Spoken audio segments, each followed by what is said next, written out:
Fala pessoal, tudo bem? Boa tarde. Senhores, nós iremos começar agora uma revisão sobre o tema organização administrativa. Meu nome é Danilo Moura, sou gestor aqui do projeto Quadrivium Cursos e Concursos. Ficamos aqui na rua Leolinda Bacelar, número 245, no centro da cidade de Feira de Santana. Quem acompanha a nossa atividade nesses últimos 3 meses acompanhou todo o nosso trabalho em busca dos resultados aí para que serão alcançados no domingo no concurso da Polícia Civil do Estado da Bahia. Quando se trata de organização administrativa, nós elaboramos 8 aulas, né, que estão aqui desenvolvidas, né, e quem acompanhou, nos acompanhou, né, quem estava conosco aí nos acompanhou nessa luta para alcançarmos aí, finalizarmos até estatais e falarmos e conseguirmos juntos, né, concluir esse compilado muito bom de organização. O que é que eu vou propor a vocês agora é uma grande revisão de tudo que a gente viu para que a gente possa aí chegar bem no domingo. Quem não conhece o projeto, vai lá no Instagram, @projeto.quadrivium. Quem quer conhecer o projeto pessoalmente, sintam-se todos convidados. Estamos aqui aguardando os senhores para próximos voos, né? E vamos nessa. Nós começamos o conteúdo com esta aula, né? Essa aula começa com os elementos de formação do Estado, que, como sabemos, é o povo, o território e o governo soberano, sendo que povo são aqueles natos e naturalizados, e é diferente de população. Qual a diferença? População, nato, naturalizado, apátrida, imigrante, etc. Povo, primeiro elemento de formação do Estado, segundo elemento, o território, delimitação territorial, e o terceiro é o governo. O governo, a organização. Para se organizar o Estado, é necessário que se delegue competências e estabeleça a hierarquia, como diz a Maria Silvia Zanella de Pietro, que será uma das doutrinadoras que nós falaremos no decorrer dessa revisão. Este governo ele precisa ser soberano. O que é soberania? É a presença de uma Constituição. No nosso material, a Constituição vai ser representada por este desenho. Esse desenho é peculiar, ele traz aqui alguns elementos como a estrelinha, que quer dizer lei, e o livrinho aqui, que quer dizer o quê? O regente das leis, né? A regente das leis é a nossa Constituição. Falamos dos elementos de formação do Estado, lembrando, repete comigo, povo, território e governo soberano. De novo, povo, território e governo soberano. Soberania, presença de uma Constituição reconhecida.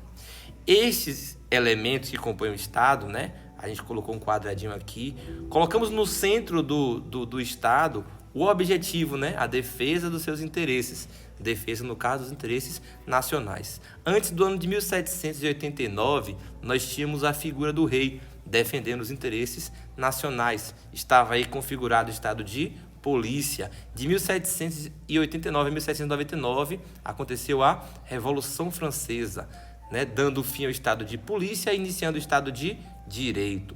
Estado de direito tem como objetivo principal o bem-estar social. É isso aí, bem-estar social vai ser falado aqui tanto nessa revisão quanto nas próximas que nós fizermos. É o objetivo principal, é o motivo pelo qual construímos esse robozinho aqui, ó. Danilo, como assim robozinho? Antes eu tinha uma pessoa física, né? Nós temos agora uma pessoa jurídica, uma pessoa que possui RP, PP, CN, CP, PJ próprio. O que é isso? São as características. RP, responsabilidade própria. O Estado, o novo Estado, né? A nova res pública, a nova coisa do povo, se responsabiliza pelos seus atos.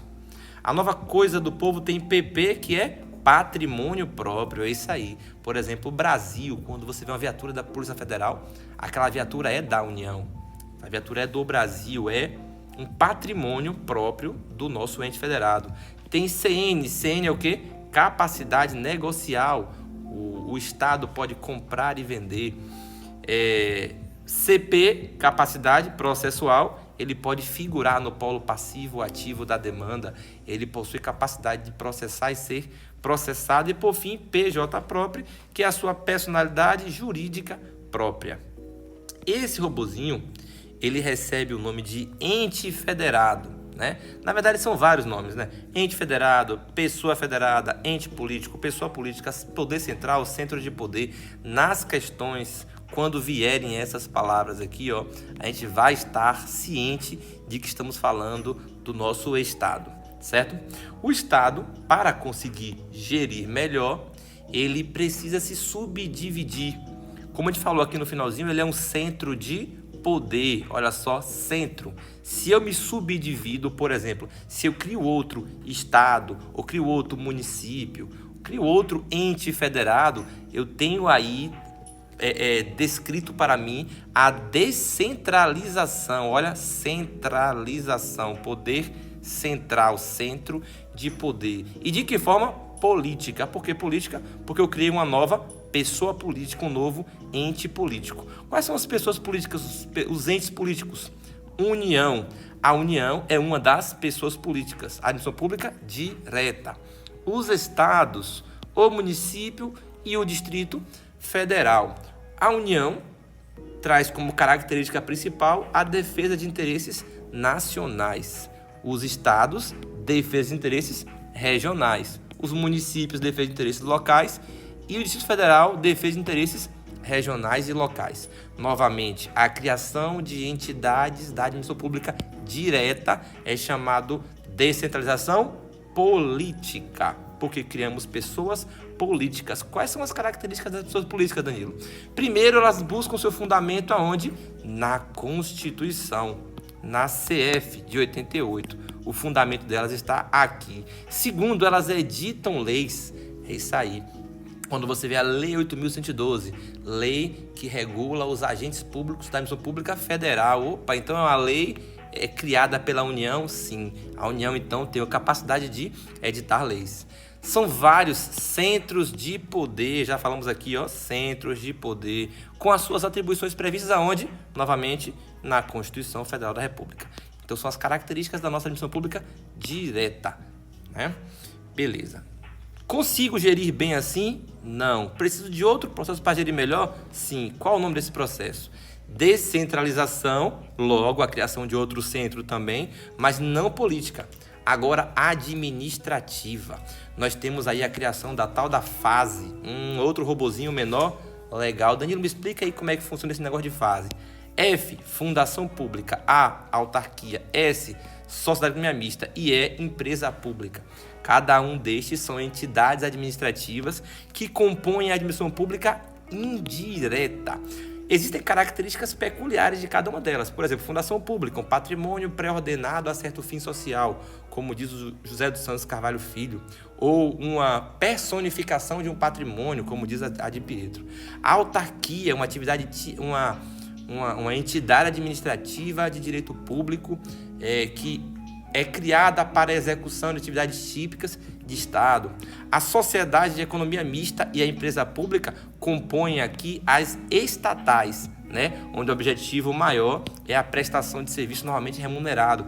Ser serviço público, ser atividade econômica em concorrência. Elas são de direito privado, olha, cuidado. Sociedade econômica mista, empresa pública, personalidade jurídica de direito privado. E as autarquias, personalidade de direito público. E a fundação, falaremos daqui a pouco dela.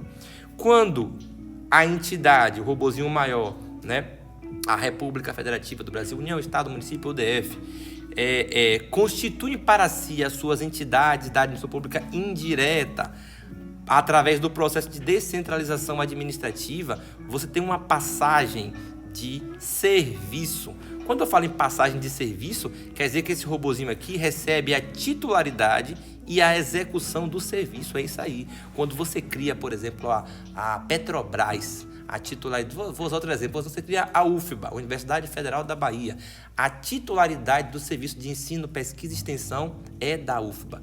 A execução desse serviço de ensino, pesquisa e extensão é da UFBA. Então, titularidade e execução. Repete comigo. Transferida direta para indireta, processo de descentralização administrativa. De novo, da direta para indireta, descentralização administrativa. Elas recebem o serviço, portanto, essa passagem é a passagem por serviço. E esta nova pessoa que nasce, que vai ter também a responsabilidade própria, patrimônio próprio, capacidade negocial e etc e tal, vai receber a titularidade do serviço e a sua execução. Danilo, tem outra forma? Tem. É quando eu passo para os meus colaboradores. Quem são os colaboradores? Bora dar um exemplo aqui na Bahia. O Via Bahia, né? De Feira a Salvador, eu tenho ali a concessionária de serviço público, que vai receber parte do serviço também de cuidado da rodovia 324. Mas a rodovia é dela? Não, apenas a execução do serviço, característica principal do processo de descentralização administrativa por colaboração é a passagem apenas da sua execução e não da sua titularidade, de boa? Então daqui para cá eu tenho descentralização administrativa e por fim os territórios federais. O último exemplo que tivemos foi Fernando de Noronha, né? Eu vou até passar um xizinho aqui, porque Fernando de Noronha deixou de ser um território federal, não temos mais territórios federais no Brasil, né? Teve a tentativa agora há pouco tempo de retornar, mas a princípio não, né? O último território federado foi Fernando de Noronha, e o território federado tem características peculiares. Vamos falar um pouco deles. Sobre a indireta, essa daqui é a fase que é chamada administração pública indireta, né, como falamos. Elas buscam seu fundamento onde, Danilo? No poder central. Por exemplo, vai haver uma lei de criação da UFES, que é uma autarquia, e o ente federado Estado, no caso aqui seria amarelinho, né, passa por serviço a titularidade e execução do serviço de ensino, pesquisa e extensão aqui na Bahia.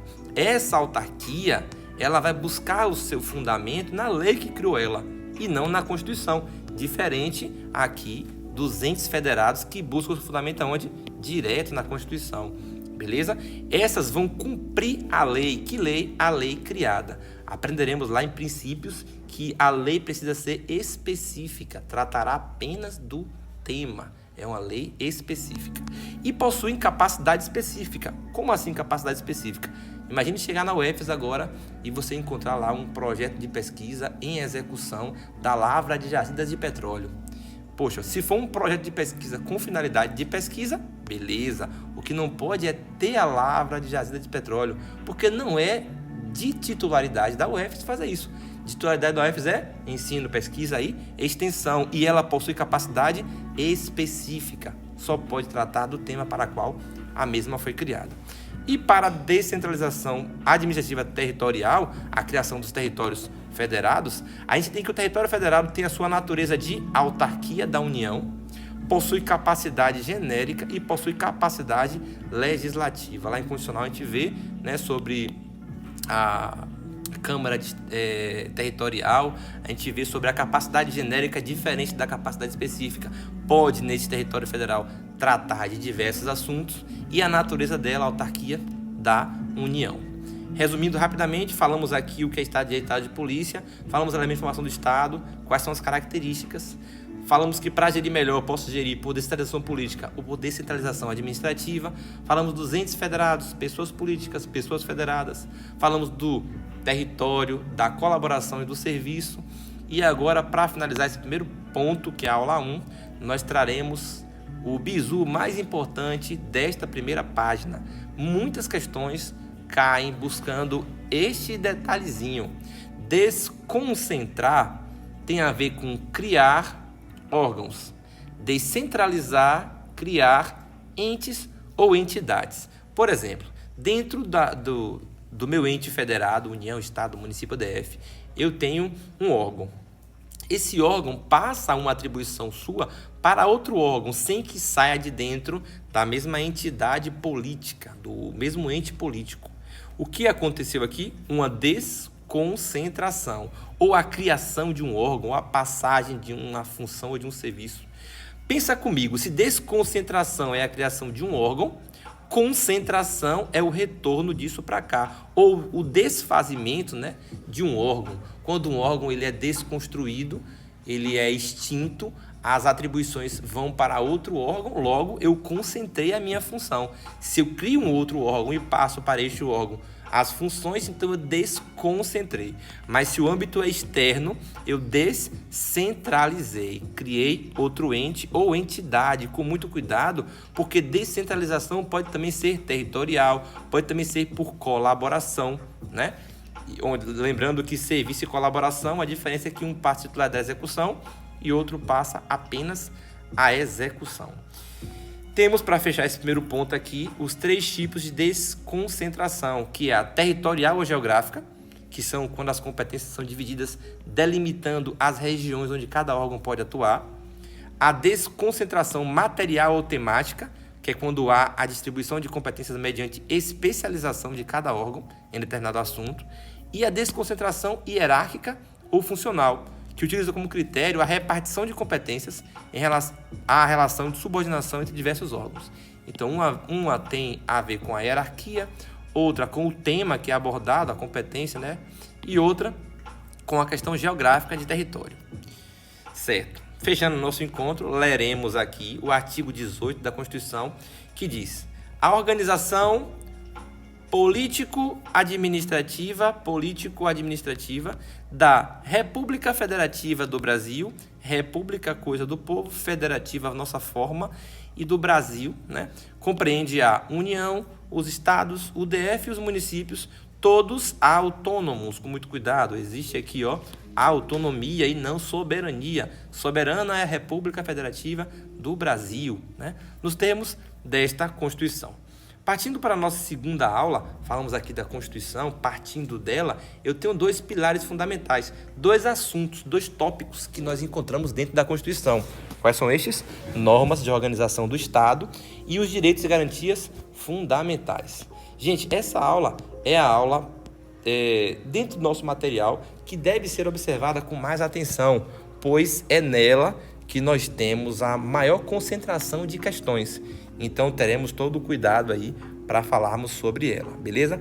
Repetiremos juntos os tópicos que mais caem em prova. A gente falou da Constituição, lá no artigo 37, por exemplo, você vai encontrar as normas de organização do Estado, lá no artigo 5º você vai encontrar os direitos e garantias fundamentais. Então, em resumo, dois temas são abordados dentro da Constituição e são estes: normas de organização do Estado e direitos e garantias fundamentais. Beleza.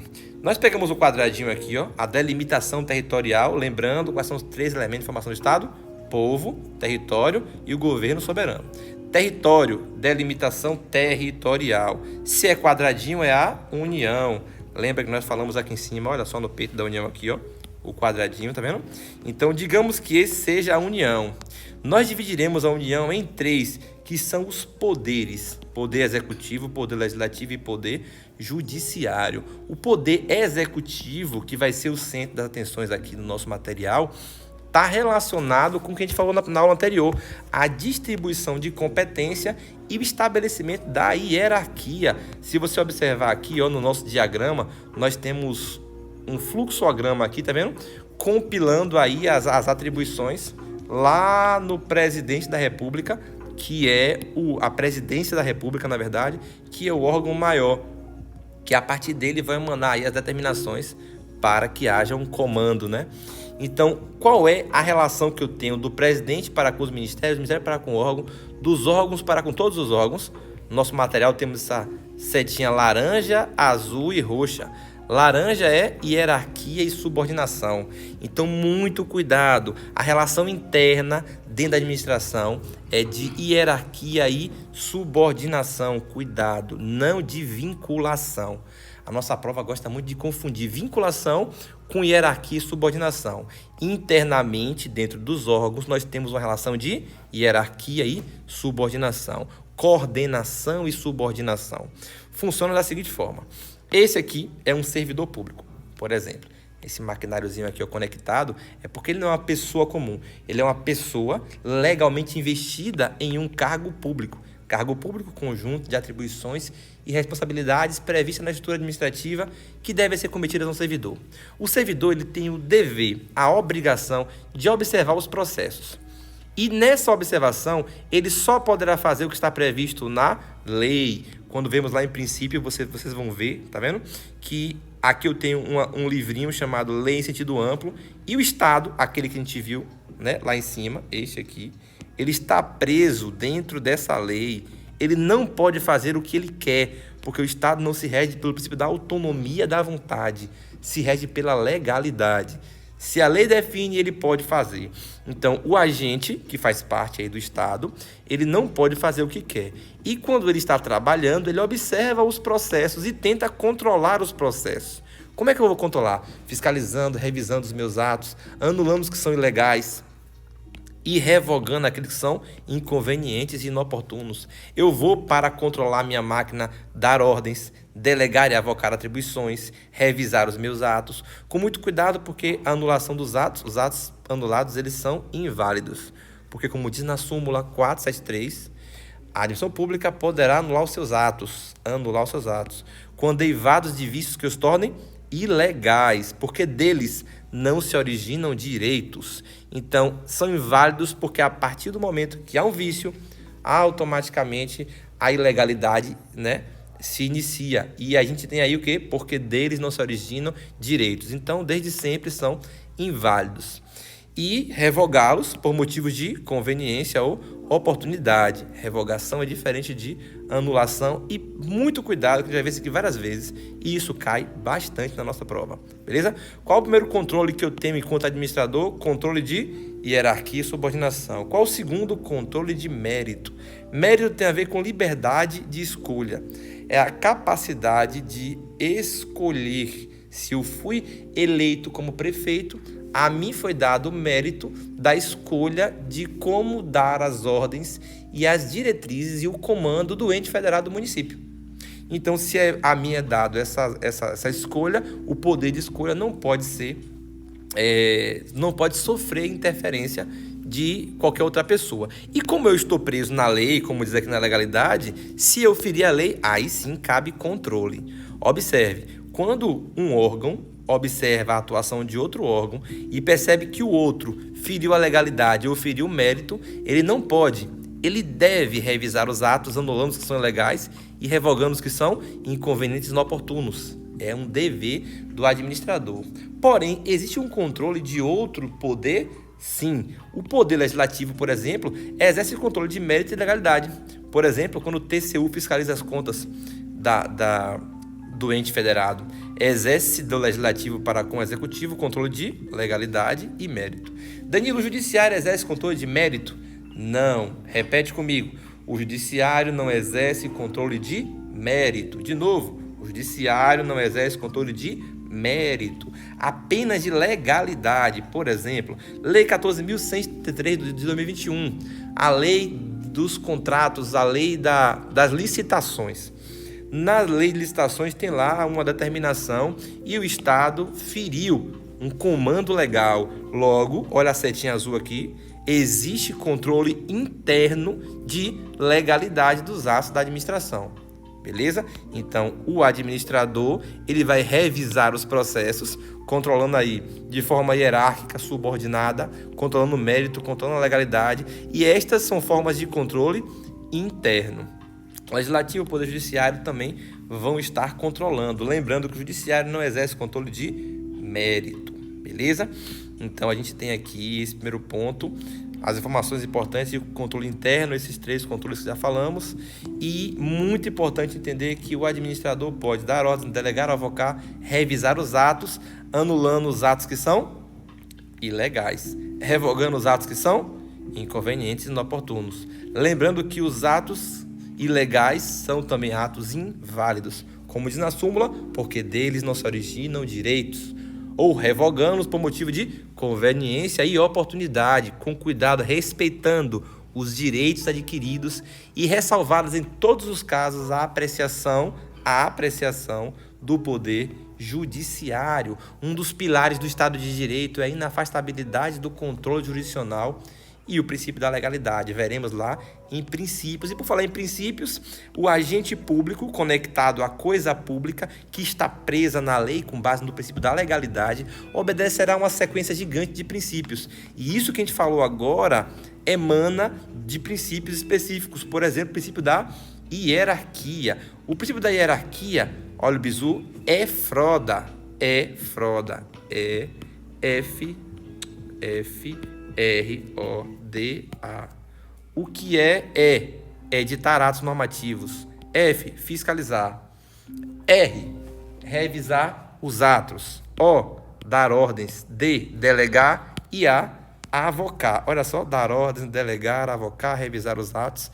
São características aí do princípio da hierarquia. E o cuidado para com a máquina de observar os processos Controlando internamente representa o princípio da autotutela, cuidar de si.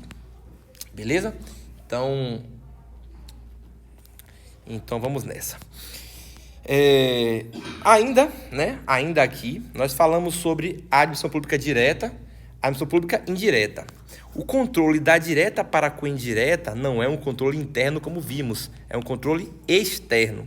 O controle externo é um controle de tutela, supervisão ministerial, finalístico ou vinculação. Pessoal, presta bastante atenção, porque isso pode cair na prova de vocês domingo. Muito cuidado. Da direta para a coindireta, eu tenho um controle externo. Dentro da própria administração, controle interno. Controle interno, hierarquia e subordinação, mérito e legalidade. Da direta para a coindireta, tutela, controle finalístico, supervisão ministerial e vinculação.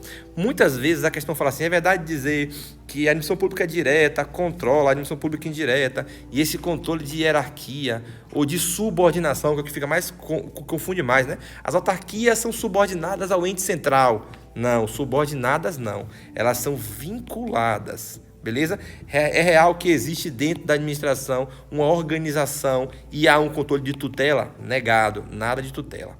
Beleza? Observação, as entidades da indireta podem se opor às interferências indevidas. Se eu fui criada por lei específica, onde só pode tratar do tema, e eu tenho autonomia para trabalhar, logo eu posso me opor às interferências que vão de encontro àquilo que eu fui criado. Beleza? Existe controle de mérito e de legalidade da direta para a coindireta? Não, o controle está aqui. Porém, a Maria Silvia Zanella de Pietro diz que haverá controle de legalidade e de mérito desde que previsto em lei. Se eu criei uma lei e essa lei cria a minha entidade, essa lei prevê controle de legalidade e mérito, beleza, pode acontecer. Mas, em regra e em grande parte das questões, não há controle de legalidade e mérito da direta para com a indireta. Certinho? Sobre o executivo, a gente falou que uma das formas de controle é a hierarquia. A hierarquia acontece dentro da admissão pública, não é isso? Pronto. Danilo, o judiciário também tem hierarquia? O legislativo também? Não, o legislativo não existe hierarquia entre vereadores, entre deputados. Não existe hierarquia entre juízes. Não existe hierarquia. Hierarquia é uma característica exclusiva da função executiva. Falaremos lá na aula 4, daqui nesse mesmo material. Dentro do judiciário não há hierarquia, porém, nós temos a presença da súmula vinculante. A gente tem na emenda constitucional de número 45, que traz a ideia da súmula vinculante, e essa súmula vincula todo o judiciário e toda a administração. Logo, se eu tenho uma emanação aí de determinação, de poder através do Superior Tribunal Federal, e esse poder vincula todo mundo, logo, eu tenho um exemplo de flexibilização no judiciário relativo à hierarquia.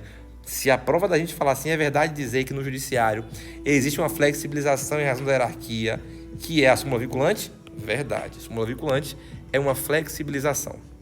Certinho? Vindo para cá, nós temos, né, o processo de criação das entidades da administração pública indireta. Lembra? Na indireta, a gente passa o quê? Titularidade e execução. Passa o serviço. São estes a fundação pública, a autarquia, sociedade mista e a empresa pública. Nós destrincharemos um pouco estes, né? Primeira informação extremamente importante sobre a criação das autarquias. Repete comigo. Autarquia não, né? Entidades da indireta. As entidades da indireta são criadas mediante lei específica. De novo, as entidades da indireta são criadas mediante lei específica. E esta lei específica só pode tratar do tema para qual ela foi criada. Beleza? Com muito cuidado que o decreto autônomo vai criar ou extinguir órgãos lá quando vagos. Artigo 84, inciso 6, a linha A e B lá da Constituição. Nós mostramos aqui na parte de baixo, né, autarquias. A partir de agora você vê que está muito genérico, né? Aqui eu falei da administração pública indireta, então eu botei a fase. Aqui embaixo eu destrinchei mais. Quando ele for amarelinho, ele é chamado autarquia. Olha o bizu, autarquia. Por que autarquia? Porque na autarquia a lei cria e nos demais a lei autoriza. A autarquia a lei cria, os demais a lei autoriza. De novo, a autarquia a lei cria e os demais a lei autoriza. A lei que só pode ser específica e esta lei só pode tratar do tema. A autarquia é criada por lei. Danilo, criei a autarquia agora.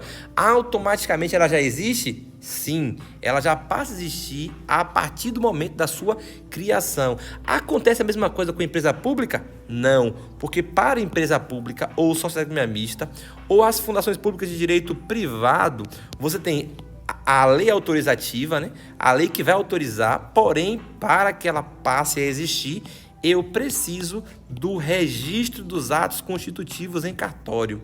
Então, a autarquia, a lei criou, já passa a existir. E as demais, a lei autoriza, passando com isso a necessidade do registro dos atos constitutivos.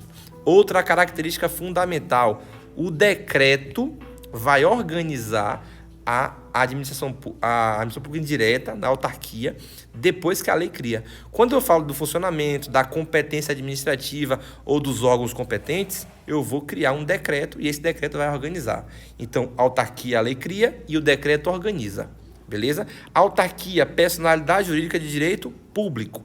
E os demais, personalidade jurídica de direito privado. Autarquia, público e os demais, privado. Privado sempre. Porque na aula anterior a gente falou sobre a fundação e eu falei que falaria sobre a fundação na aula 2, porque nós temos um tipo de fundação chamado fundação autárquica. É uma fundação pública com personalidade jurídica de direito público. Ela assemelha-se muito com a autarquia. Logo, ela vai ter personalidade jurídica do público e logo a lei cria fundação pública quando de direito público. De direito privado, não. Fundação pública é direito público. Fundação pública, como eu falei, é um patrimônio pré-ordenado a certo fim social. Criei a fundação pública de direito público. Logo, eu precisarei de uma lei complementar, preste atenção que isso cai bastante, lei complementar define a área de atuação das fundações públicas. Beleza? Então, lei cria a autarquia e lei autoriza as demais. Personalidade de direito público da autarquia, de direito privado das demais.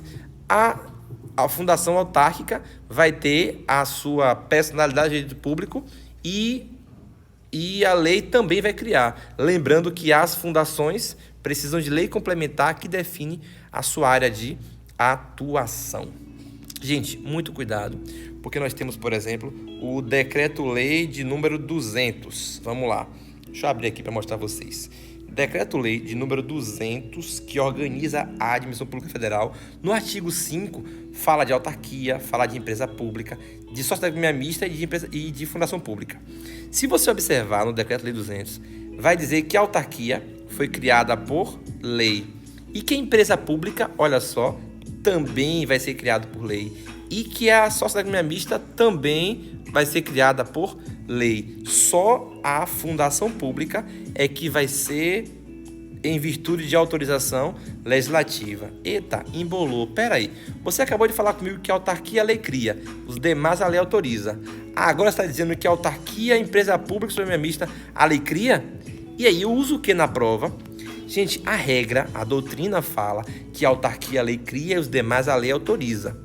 Porém, o Decreto-Lei número 200 traz no seu texto que sociedade mista e empresa pública, a lei cria também. O que a gente vai aprender? Que a regra é que a lei cria só a autarquia e autoriza as demais, mas se no corpo do texto ele falar assim, segundo o Decreto-Lei número 200, aí você fala, opa, já sei, a lei cria todo mundo menos a fundação. Beleza? Vou repetir de novo porque isso é extremamente importante. A autarquia a lei cria, as demais a lei autoriza. Autarquia, personalidade de direito público, as demais de direito privado. Tem exceção? Tem. A fundação autárquica, a fundação pública de direito público, possui personalidade de direito público e a lei também vai criar. Todas as fundações públicas vão precisar de lei complementar para definir a sua área de atuação. Cuidado com o Decreto-Lei número 200, que diz que todo mundo é criado, menos a fundação. Para fechar, esse quadrinho aqui, ele é fundamental e cai muito em questão. Nós temos a administração pública direta e a indireta, né? E a colaboração. Quando eu passo um serviço por delegação legal, olha o nome, delegação legal. O que é legal? Legal é por meio de lei. Que lei? Lei específica. E essa lei só pode tratar do tema. Quando eu passo por delegação legal, eu construo uma lei específica e essa lei dá início a uma entidade da administração pública indireta. Passo mediante lei, como eu falei, e o prazo indeterminado. E eles recebem o quê? Titularidade e execução. Falamos aqui, ó, titularidade e execução. Tá vendo? Então, Danilo, é só assim, é? Pode cair na prova delegação legal, pode cair por outorga, cai muito, por serviço é o principal, funcional ou técnico. Então vamos lá, da direta para com a indireta eu tenho delegação legal, ou delegação por outorga, ou por serviço, ou funcional ou técnica. São nomes que eu trago para descentralização administrativa por serviço. Quando eu passo para um colaborador, lembra da Via Bahia, de Feira Salvador? Pois bem, eu tenho uma delegação agora negocial. Eu passo para os particulares. Eu passo via contrato ou ato. Eu passo por prazo agora determinado, não mais indeterminados. E eles recebem apenas, olha só, a execução do serviço. Como é que a prova pode cobrar para mim? Quando eu falo em delegação negocial por colaboração, se a prova tiver só delegação puro não é delegação legal, é delegação negocial. Quando a prova falar delegação, acabou, eu sei que é negocial para os particulares. Quem são os particulares? Os concessionários, os autorizatários, os permissionários ou as empresas sob controle acionário do Estado. Opa, peraí, calma aí. A sociedade econômica mista tem o seu capital, né, público e privado, desde que a maior parte do capital votante seja do Estado. Aí eu tenho configurado a sociedade econômica mista, não é isso? Quando você fala aqui que um dos particulares é uma empresa sob controle acionário do Estado, você não está falando da sociedade econômica mista? Se a resposta for sim, por que a delegação não é legal e sim por colaboração? Porque, como a Di Pietro diz, né, estas empresas poderiam ser entidades da indireta, mas falta alguma coisa, o quê? A autorização legislativa. É isso aqui, a autorização. Para ser entidade da indireta, é necessário que tenha lei específica, tanto para criar, no caso da autarquia, tanto para autorizar, no caso das demais. Beleza? E aí fechamos a nossa segunda aula, partiremos para o entendimento dos órgãos. A gente mostra um desenhozinho, ó, esse quadrado a gente falou que era a união, né? Se você for lá em cima no material, você vai observar aqui, ó, união. No meio do peito do amarelinho tem um triângulo, a bolinha, né? E essa linha. Então essa é uma forma didática para que a gente memorize. Daniel, esses robozinhos existem? Não. Esses desenhos são o quê? Formas didáticas de alocar as informações no nosso cérebro para que a gente possa entender de forma mais fácil, fazer a nossa prova e entrar, entre aspas, nesse robô e fazer parte da Administração Pública Federal na qualidade de investigador da Polícia Civil, certo? Quando eu falo do quadradinho, a união, eu tenho o poder executivo, eu tenho o poder legislativo, eu tenho o poder judiciário. No triângulo aqui eu tenho o poder executivo, legislativo aqui, né? E o judiciário. No município você vê que não tem laranja, tá vendo? Só verde e azul, ou seja, só tem executivo e legislativo. E no Distrito Federal, executivo, legislativo e judiciário. Por exemplo, no losango, que é o estado, dentro do executivo, no topo eu tenho o GE, o que é GE? Governador. Mas eu tenho o SSP, Secretaria de Segurança Pública. Eu tenho o PMPC, órgãos, Polícia Militar e Polícia Civil. Então, eu preciso classificar esses órgãos. E nosso encontro agora fala sobre classificação dos órgãos, que se dividirão quanto à sua posição estatal, né? E o bizu da posição estatal é o IAS. Gente, ó, essa parte aqui, ó, é uma parte mais decoreba, né? Mas estamos no quadrívio, precisaremos Se estamos no quadrívio, então, nós temos que ter o máximo do cuidado para com a didática. Nós precisamos trabalhar para que vocês memorizem aquilo que normalmente numa leitura comum seria algo chato, né? Então a gente trouxe uma mnemônica legal para ajudar vocês, que são as teclas das classificações. Ô, gente, como assim tecla? IAS, ESC, COSCOL, ACELO e a função. O que é isso? IAS é um botão. I, independentes. A, autônomo. S, superior. E o outro S, subalterno. Os órgãos independentes são órgãos que estão previstos na Constituição. Fazem parte do topo da hierarquia. Vão estar aqui, vão estar aqui, vão estar aqui, vão estar aqui. Estão lá em cima, tá vendo? São estes a presidência, a governadoria, a prefeitura, as câmaras, as assembleias. Eles são agentes políticos. Eles representam os poderes do Estado. São os órgãos independentes. Os autônomos, logo abaixo dos independentes, são os ministérios, as secretarias, que são chamadas a cúpula da administração. Possuem a sua ampla autonomia financeira e técnica e são considerados agentes políticos também. Muito cuidado, porque a prova costuma confundir. Por exemplo, é verdade dizer que a presidência da República, um órgão que tem a sua autonomia classificado como órgão autônomo. Não, é um órgão independente. Os autônomos são a cúpula que a gente acabou de falar.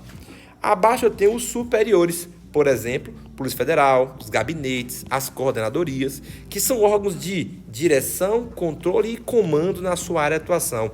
Repete comigo: direção, controle e comando na sua área de atuação. Estes órgãos têm autonomia? Não. Mas pode ter um pouquinho, algumas questões, né? Alguns doutrinadores falam que você tem ausente ou mínima autonomia. O certo nas questões, né, ou melhor, o certo não. O que mais vai ser visto por vocês nas questões é o fato de serem ausentes. Não temos autonomia. E o que você vai encontrar quando fala de órgãos superiores é que eles são órgãos de direção, controle e comando na sua área de atuação. Por exemplo, a Polícia Federal, os gabinetes e por aí vai. E para fechar, eu tenho os órgãos subalternos, que são, por exemplo, a Polícia Militar, que é um órgão de mera execução. Repetindo, quanto à posição estatal, os órgãos podem ser IAs, independentes, autônomos, superiores e subalternos. Outra classificação é quanto à estrutura. Olha como a gente vai gravar. Quanto à estrutura, ESC. Repete. Quanto à estrutura, ESC. De novo. Quanto à estrutura, ESC. Quanto à posição estatal, IAs. Peraí, mas calma aí. ESC é o quê? Simples e composto. Um órgão simples é um órgão que só tem um centro de competência. Por exemplo, a delegacia. A delegacia da sua região tem como centro de competência ali aquele único órgão, né? E quando eu tenho, por exemplo, os ministérios, eu tenho vários centros de competência. Logo, os ministérios compõem aí a questão quanto à estrutura, os órgãos como composto. E simples eu tenho a delegacia. Qual bizu? Simples, apenas um centro de competência, composto vários centros de competência. Quanto à sua composição ou atuação funcional, eu tenho o COSCOL. Repete comigo. Quanto à composição, COSCOL. Quanto à posição estatal, IAS. Quanto à estrutura, ESC. Quanto à composição, COSCOL. COSCOL é S singular e COL colegiado. Singular, apenas um decide. Uma diretoria da escola. As decisões são canalizadas ali no diretor, que vai ser o agente que vai resolver, né? Então, a diretoria de uma escola, apenas uma pessoa decide, é um órgão singular. Um órgão colegiado, por exemplo, os tribunais, é quando vários decidem. Então, singular, um decide. Colegiado, vários decidem. Exemplo, diretoria e os tribunais. Quanto à esfera de ação, o bizu é ação, acelo. De novo, ação, acelo. Repete comigo. Quanto à posição estatal, IAS, independente, autônomo, superior e subalterno. Quanto à estrutura, ESC, simples e composto. Quanto à composição, COSCOL, S, singular, COL, colegiado. Quanto à esfera de ação, acelo, C, central e LO, local. Um órgão central é aquele que atua em todo o território. Secretaria de Educação atua no território da Bahia. Local, escola, Colégio Estadual General Osório. Atua onde?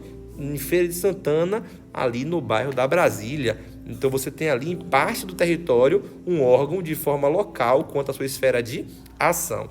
Para fechar, nós temos o Função, né? Função CCA. O que é CCA? Consultivo de controle ou ativo. Um exemplo de um órgão consultivo é a Procuradoria, aqueles que vão emitir os pareceres, né? Os atos de conhecimento, opinião, juízo ou valor. Os órgãos de controle, como já falamos, por exemplo, o Tribunal de Contas, falamos aqui do Legislativo exercendo controle sobre o Executivo, e eu tenho o TCU fiscalizando as contas. Com isso eu tenho um controle de legalidade, controle de mérito para com a administração pública direta, para com o Poder Executivo. Este órgão que a gente acabou de falar é um órgão de controle. O exemplo que a gente colocou, o Tribunal de Contas. E o ativo são todos os demais. Beleza? Então, nós temos, para fechar, quanto à sua natureza, e nós temos 3 teorias.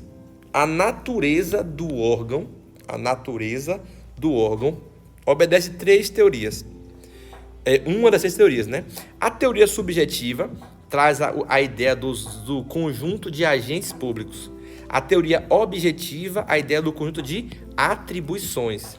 E a eclética, a ideia da objetiva mais a subjetiva.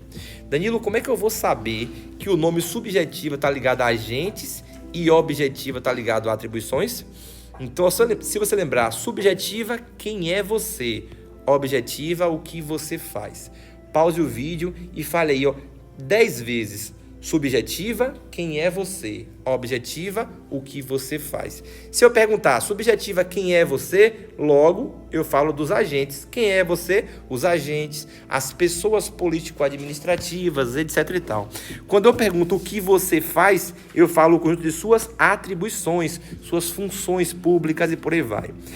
Se a prova cobrar você quanto à natureza, é verdade dizer que o direito administrativo brasileiro usa a teoria subjetiva? Errado.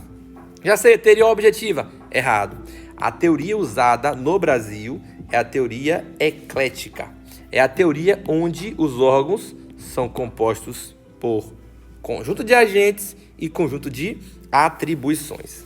Esse desenhozinho é interessante, que eu tenho aqui o ente federado, ou pessoa política, o centro de poder, e eu tenho uma pecinha aqui, tá vendo? Que é um órgão. Imagine que seja a Polícia Militar da Bahia. Logo, você vai ser um agente integrado a esse órgão, conectado a esse órgão, fazendo a coisa como um todo funcionar. E muito cuidado, porque órgão não tem a personalidade jurídica própria. Órgão não tem a personalidade jurídica própria. O órgão, também chamado de centro de competência, ou plexo de competências, ou feixe de competências, por sinal isso aqui foi extraído da nossa banca aí, que está ganhando um bocado de licitação Brasil afora, né, a Quadrix, e a gente tem textos aqui, trechos aqui interessantes, né, de nomes que a gente vai atribuir aos órgãos. Órgão também não tem personalidade jurídica própria. Órgão não tem personalidade jurídica própria. Repete comigo de novo. Órgão não tem personalidade jurídica própria. Órgão também não tem patrimônio próprio. Órgão não tem responsabilidade própria. Órgão não tem capacidade negocial, não tem capacidade processual. Com muito cuidado. A gente falou aqui que quanto à posição estatal, IAS, os órgãos podem ser independentes, a presidência, autônomos, os ministérios, tanto os previstos na Constituição, tanto o topo da hierarquia quanto a sua cúpula. Olha só, os independentes e autônomos vão possuir capacidade processual para a defesa de suas prerrogativas. Capacidade processual para a defesa de suas prerrogativas. E isso pode cair na prova para vocês. E se cair, não vai pegar quem viu esse vídeo. Com atenção. Órgão não tem personalidade jurídica própria, e nem patrimônio próprio, e nem responsabilidade própria, e nem capacidade negocial, e nem capacidade processual, salvo os independentes e autônomos, que vão ter capacidade processual para a defesa de suas prerrogativas. Fechando essa nossa próxima aula, eu tenho a teoria do órgão, que traz uma relação entre órgão e ente ou entidade. Qual é a relação entre eles? Existem várias teorias que falam dessa relação. A primeira é a teoria do mandato. Nela diz que eu tenho o mandatário e o mandante. mandante e mandatário. Por que eu não uso a teoria do mandato? Porque na teoria do mandato, tanto o mandante quanto o mandatário precisam ter personalidade jurídica. Esse seria o mandatário, logo ele tem que ter personalidade jurídica, e esse também. E esse seria o mandatário, esse seria o mandante. Só que a gente aprendeu que órgão não tem personalidade jurídica própria. Então, essa teoria não é usada no Brasil. Teoria da representação. Eu teria aqui o meu representante, ali o meu representado. O meu representante e representado também vai se esbarrar aí nessa questão de ter ou não personalidade jurídica própria. O representante teria e o representado também teria. Então, a teoria da representação não é usada. Teoria da identidade, que não está aqui, mas também não é usada no Brasil, diz que órgão e ente ou entidade são a mesma coisa, não é usado no Brasil. Porque se órgão é a mesma coisa de entidade, no dia que eu desfaço o órgão, desfaz a entidade, se é a mesma coisa. Então não é. Tá, Danilo, me explica então qual é a relação entre órgão e entidade. A relação é a teoria do órgão, que vem do princípio da imputação volitiva. A imputação volitiva é o nome que imputar vontade. O órgão não é nada mais, nada menos do que a parte integrante da entidade. Logo, se ela é uma parte integrante, ela não tem personalidade jurídica própria. Órgão não tem personalidade jurídica própria, e nem patrimônio próprio, nem responsabilidade civil, e nem capacidade negocial, e nem capacidade processual, salvo os independentes e autônomos na defesa das suas prerrogativas. Quando você chegar na Polícia Civil no ano que vem, que você estiver lá e você vê a viatura, nada de falar, essa é a viatura da Polícia Civil. Por quê? Porque o órgão não tem patrimônio próprio.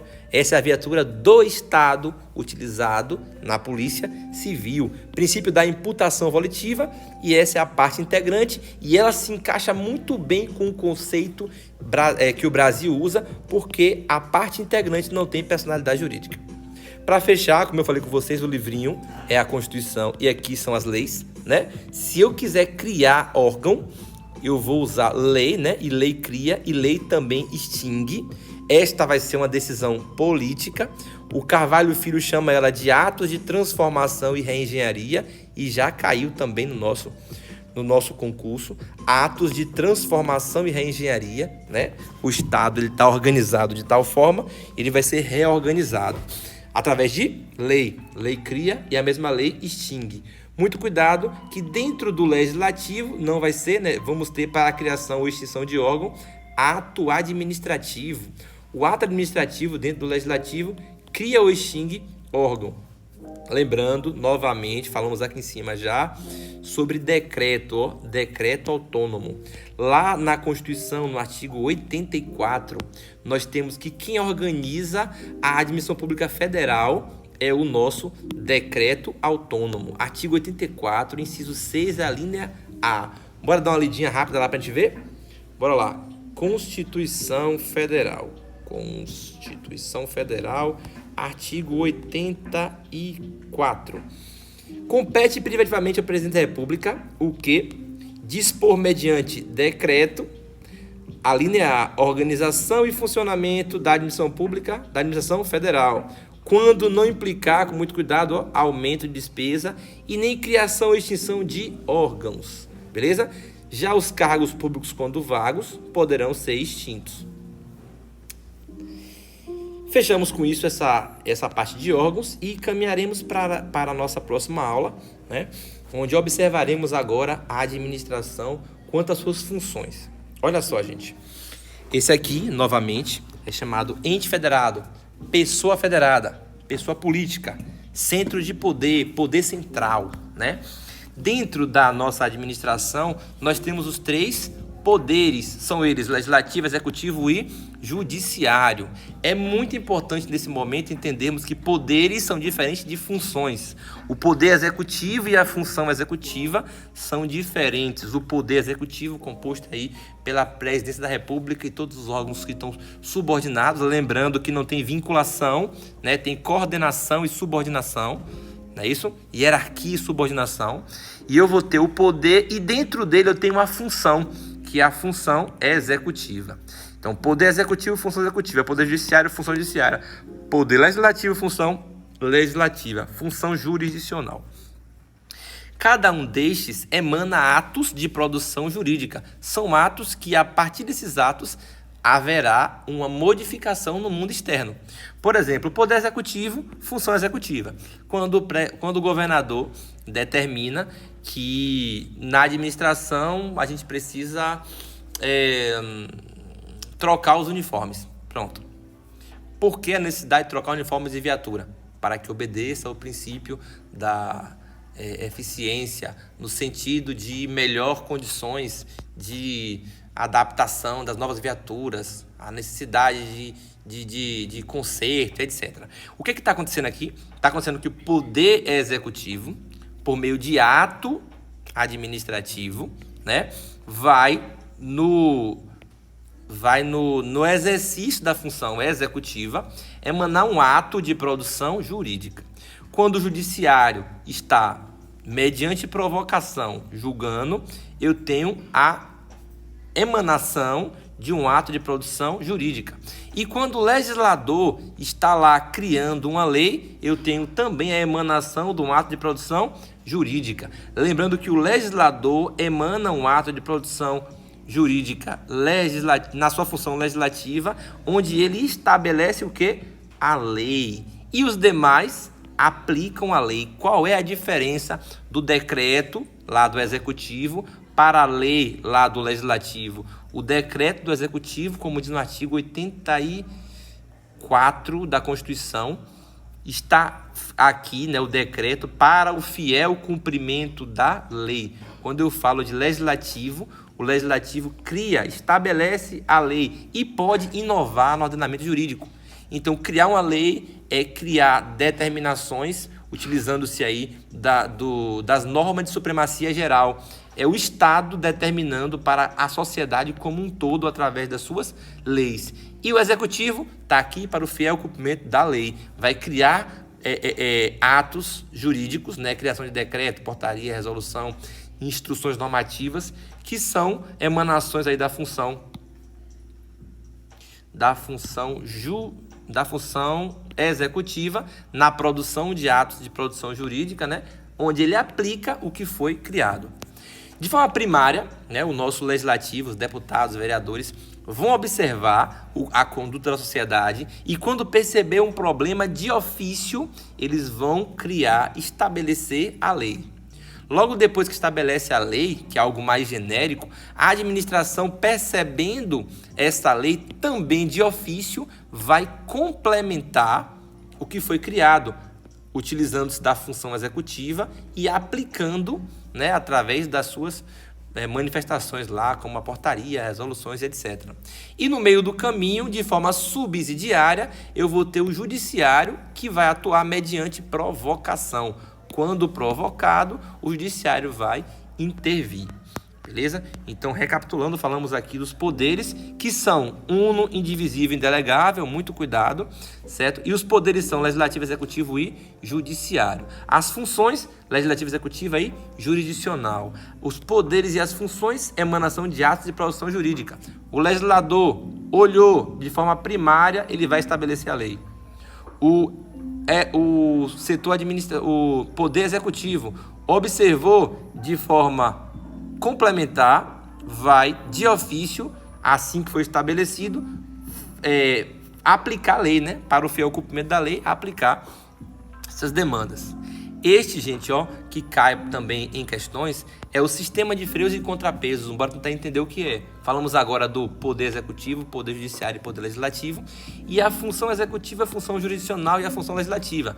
Em regra, poder executivo, função executiva, judiciário, cada um na sua, né? Porém, nada impede, por exemplo, que o legislador tenha um assessor. E esse assessor vai obedecer à hierarquia de dentro do poder legislativo. Então, por exemplo, o deputado vai dar uma ordem para o seu assessor que busque um papel. Essa ordem não pode acontecer no exercício da função legislativa e sim da função executiva. Logo, eu tenho uma influência aqui, eu tenho uma forma, né? Eu tenho como dentro do legislativo, uma manifestação da função executiva de forma atípica. Então, de forma típica, o poder legislativo, função legislativa. De forma atípica, poder legislativo, função executiva ou função judiciária.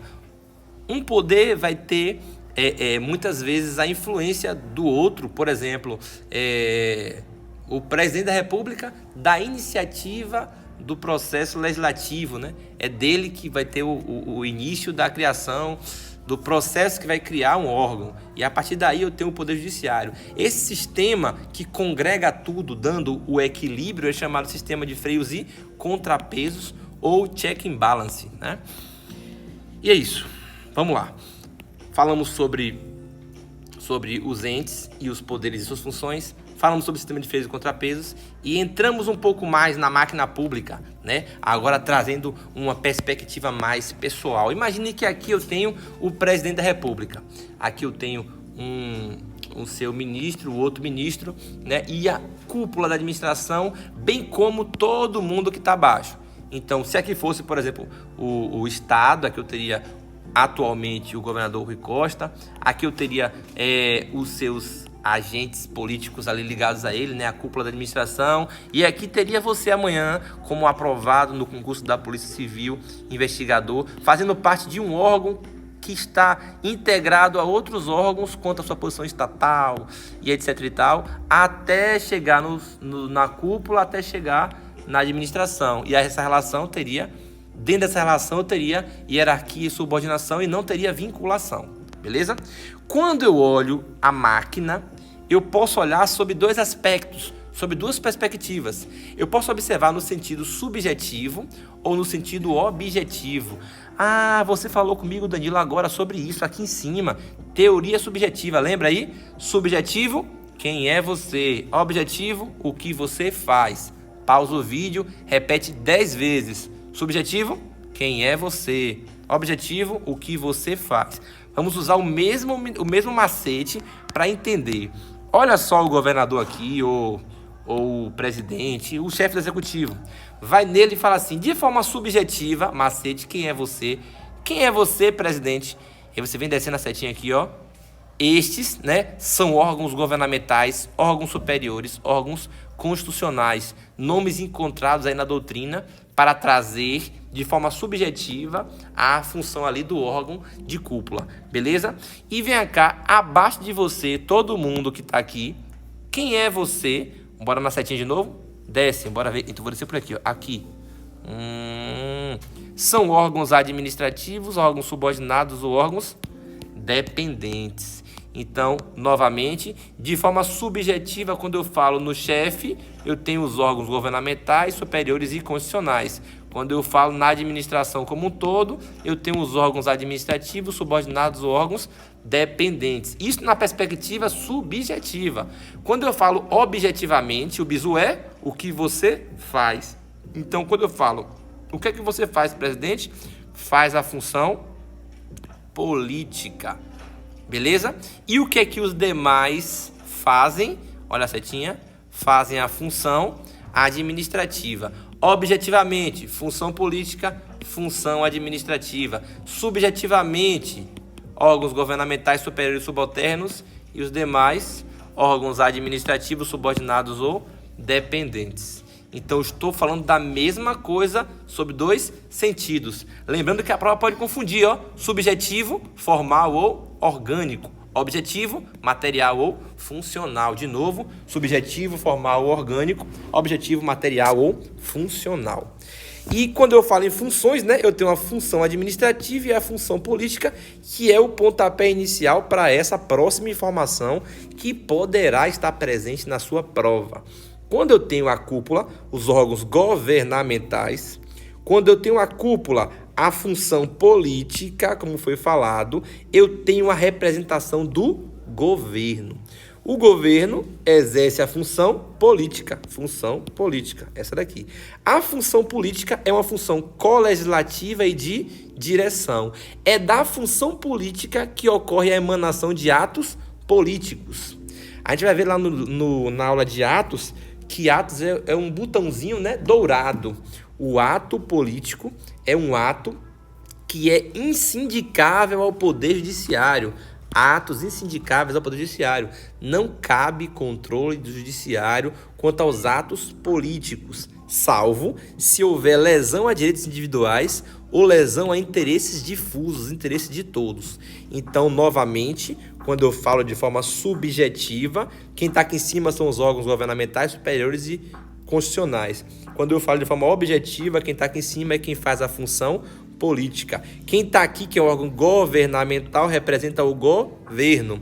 E o governo, a função política, que é uma função colegislativa e de direção. Da função política, eu tenho o ato político, que é insindicável no Poder Judiciário. E estes atos não cabe reclamação ao Judiciário, salvo se lesarem direitos individuais ou interesses difusos. Aqui eu tenho uma galera de exemplos, por exemplo, de atos que são insindicáveis. A gente não vai ler porque não tem necessidade, só esses últimos que são importantes e que podem cair para a gente se a banca quiser apertar um pouquinho. Os atos decisórios que fixam metas, diretrizes e planos executados pela administração. A administração, e eu falo aqui dessa galera que está aqui embaixo, lembra que a gente falou? Ela estabelece metas, né? O coronel, os comandantes, e essas metas são classificadas como atos insindicáveis ao Poder Judiciário. Muito cuidado, elas não estão na função administrativa, elas não estão na função política, né? Elas estão na função administrativa, porém são insindicáveis porque são atos decisórios que fixam metas, diretrizes e planos. Quem falou isso? A professora Maria Silva Zanella de Pietro, no livro dela. Sobre função administrativa, e é importante observar, esta que é a administração, que pode ser observada de forma subjetiva, ou seja, são órgãos administrativos, subordinados ou dependentes, ou que pode ser observada de forma objetiva, objetivamente quem é ela, quem faz a função administrativa. Já que eu falo órgãos administrativos, então função administrativa. E a função administrativa é serviço público, fomento e intervenção, e a polícia administrativa. O que é serviço público? Toda atividade material que a lei atribui ao Estado como própria, para que a exerça diretamente ou por meio de seus delegados, para atender o interesse público sob regime jurídico total ou parcialmente público.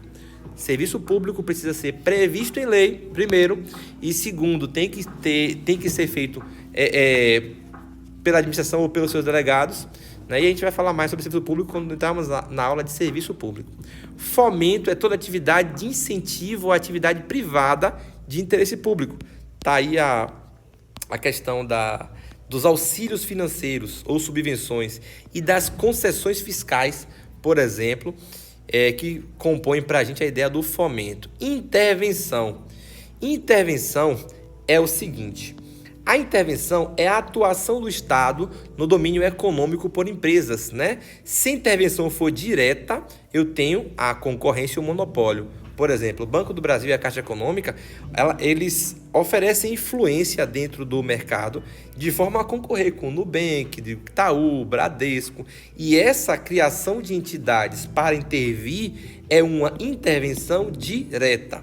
Indiretamente é, por exemplo, quando o Banco Central, por exemplo, regula todos os bancos. Ele não está diretamente regulando um ou dois bancos, ele está atribuindo diretrizes e limites, na verdade, a todos. Está intervindo? Está intervindo. De que forma? De forma indireta, regulamentando e fiscalizando a atividade econômica de natureza privada.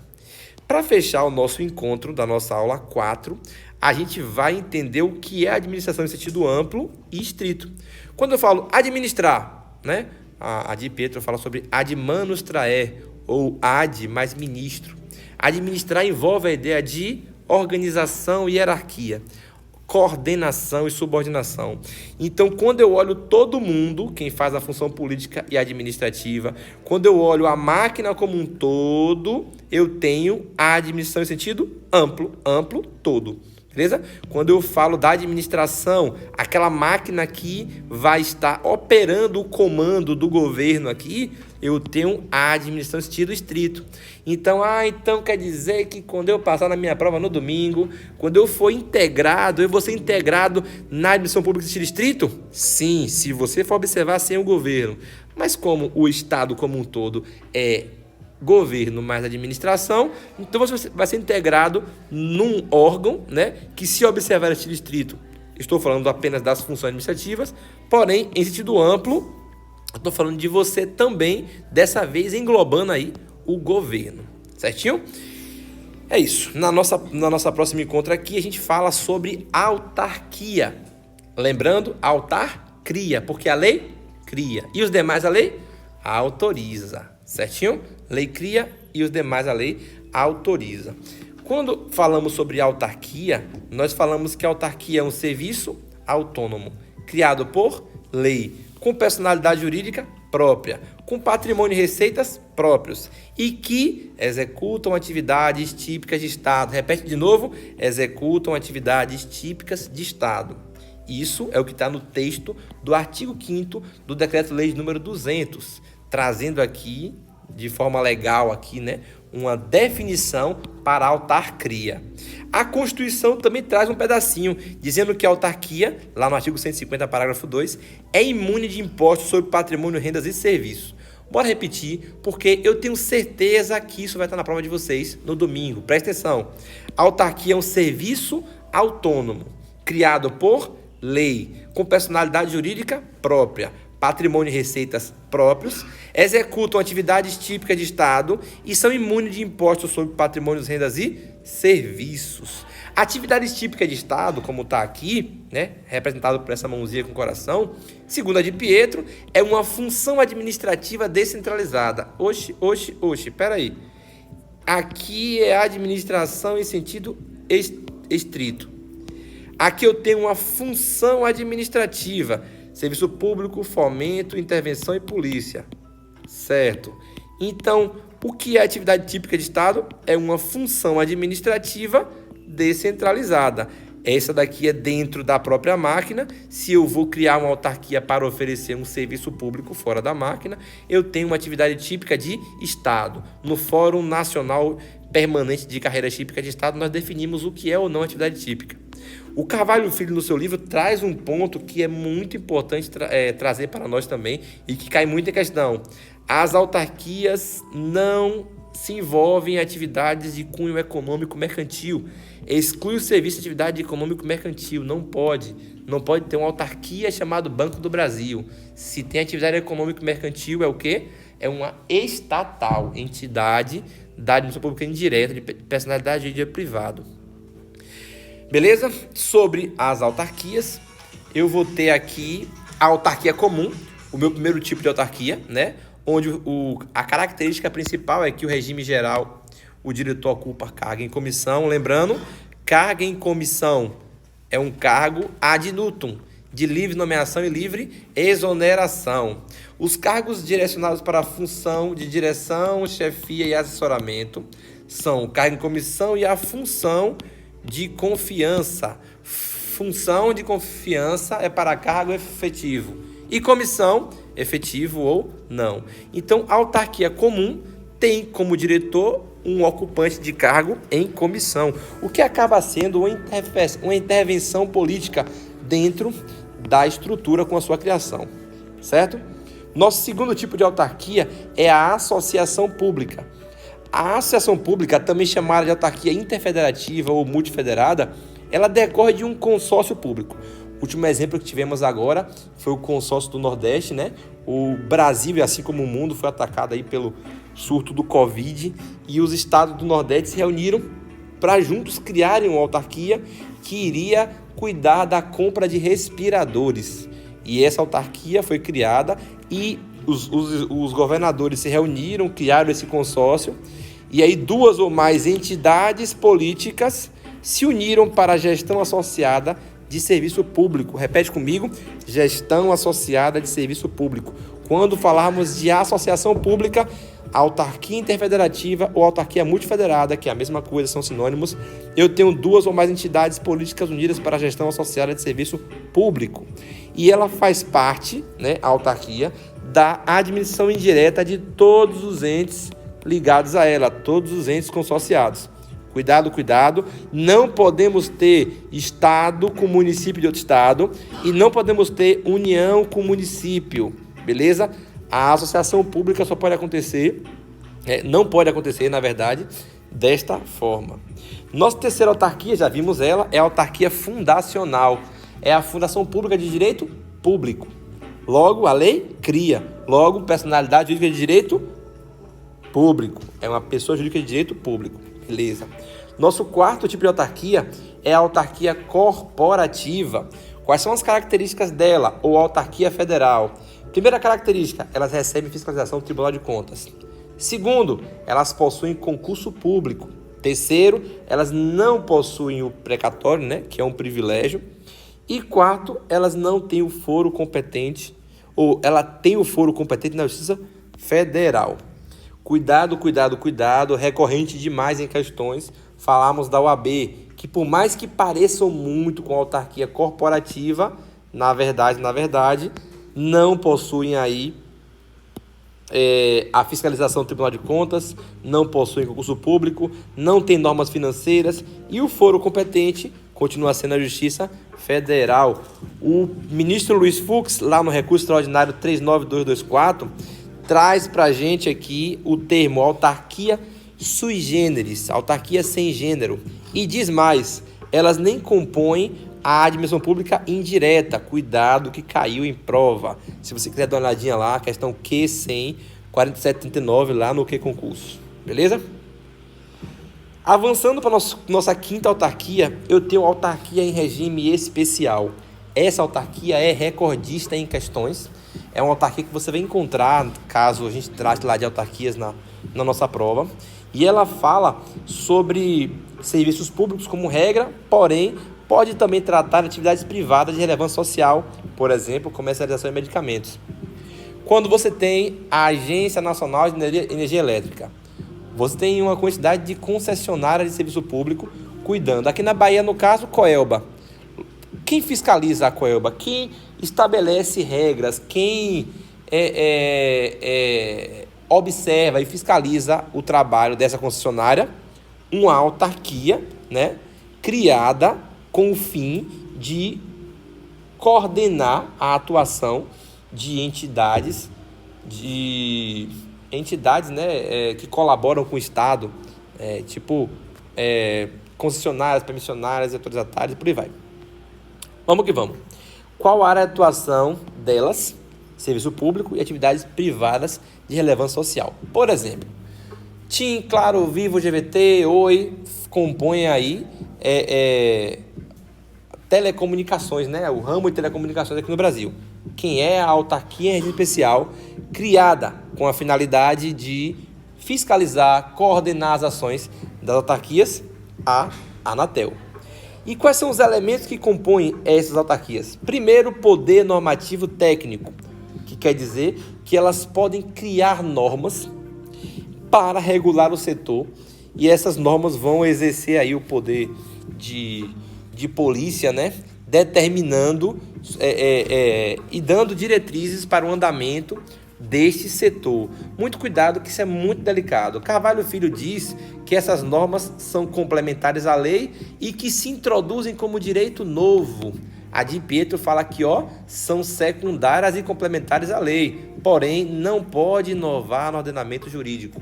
Isso é uma divergência doutrinária. Carvalho Filho complementa, introduz como direito novo. De Pietro, não introduzem, não. Então, o poder normativo técnico, com muito cuidado, ele traz normas que complementam, que são secundárias, e eles recebem delegação para editar normas técnicas específicas. Segunda característica da autarquia em regime especial é a sua autonomia decisória, que é a capacidade de dirimir conflitos entre as concessionárias e o particular, ou as concessionárias e outras concessionárias. Com muito cuidado, porque não cabe recurso hierárquico impróprio, não cabe recurso ao ente que criou, né? Não seria esse, mas ao ente que criou a àquela autarquia.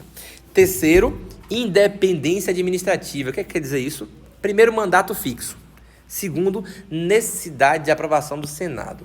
Nós falamos que, para a agência reguladora, nós temos que a diretoria, quando for escolhida, ela tem que ter indicação do chefe executivo e tem que ter a sabatina do Senado.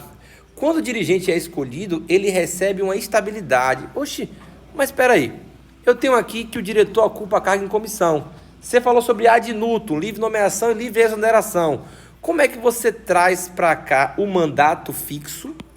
Porque no caso da autarquia em regime especial, que possui independência administrativa, os dirigentes só serão retirados com sentença judicial, PAD, renúncia ou outras hipóteses na lei de criação.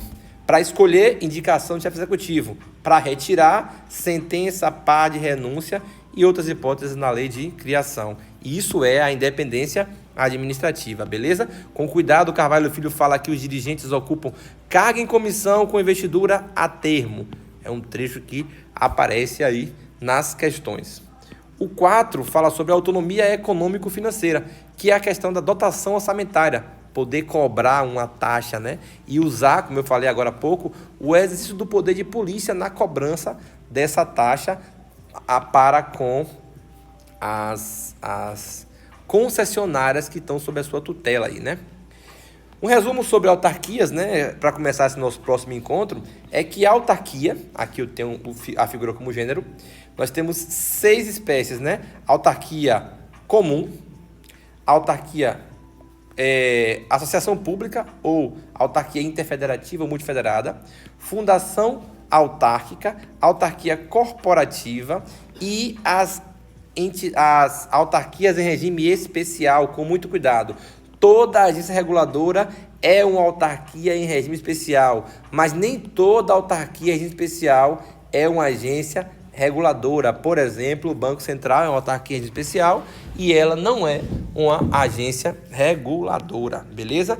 Sobre a agência reguladora, nós temos o que falamos agora, A diretoria, ela é escolhida primeiro mediante indicação do chefe do Poder Executivo e logo depois a sabatina do Senado. O Senado vai sabatinar para entrar, porém, para exonerar, não precisa. Afinal, para sair, eu preciso de sentença judicial, PAD, renúncia ou outras hipóteses na lei de criação, beleza? Falamos sobre a teoria da captura, que visa obstar para vagas no Conselho Consultivo da agência reguladora, determinando as pessoas que haviam ocupado cargo em empresa concessionária. Eu tenho aí, um exemplo, a Anatel. A Anatel tem lá o seu diretor-geral. O cara sai da Anatel e automaticamente é capturado pela agência reguladora. Pode? Não, não pode.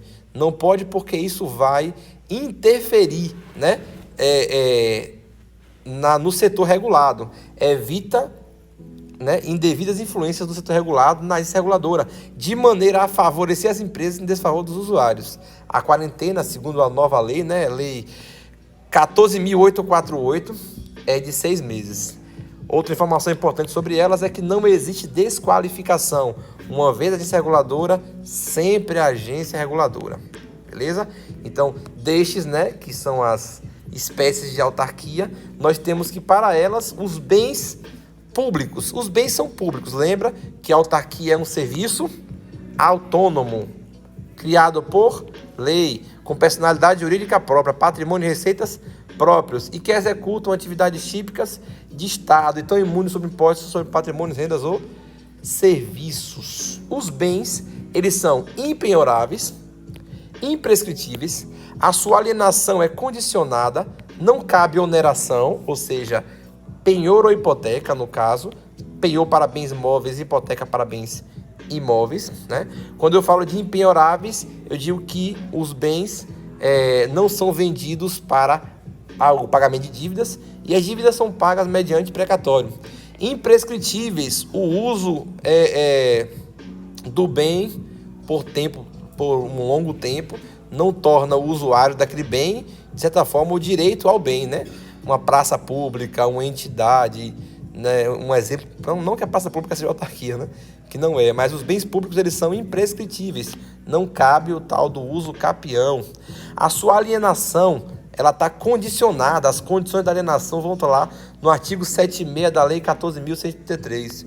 E não cabe oneração, né? Não cabe a questão do penhor ou da hipoteca. Ainda sobre autarquias, a gente tem que o foro processual vai ser na Justiça Federal, se for uma autarquia federal, ou na Justiça Estadual, se for uma autarquia estadual ou uma autarquia municipal. Sobre autarquias, fiz concurso público para o INSS. Qual é o regime de pessoal?